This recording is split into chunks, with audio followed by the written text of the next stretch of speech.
case briefs, and so much more. LSData's got what you're looking for. Terry Jones, a welder by trade, took several manufacturers and distributors of welding rods to court in a dramatic case that sought to prove that manganese in welding fumes had caused his neurological injuries. Jones was alleging that the defendants were to blame for the onset of manganism, a condition linked to overexposure to manganese.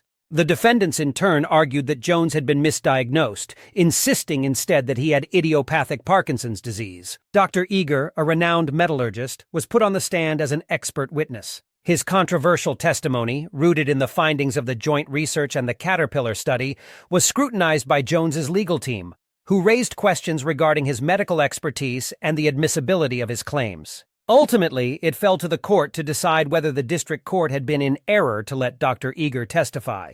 The jury ruled against Jones, siding with the defendants. Undeterred, Jones promptly filed for multiple appeals. The primary bone of contention was that the district court had erred in admitting Dr. Eager's testimony and had unfairly overruled objections made during closing arguments. Ever persistent, Jones produced new evidence in several post-trial motions, but the district court dismissed each one summarily. In a show of finality, the court upheld the district court's decision to admit Dr. Eager's testimony, identified any discrepancies as harmless, and concluded that Jones had failed to incontrovertibly prove that Dr. Eager's testimony was false. Through these measures, the court solidified the jury verdict and the orders of the district court.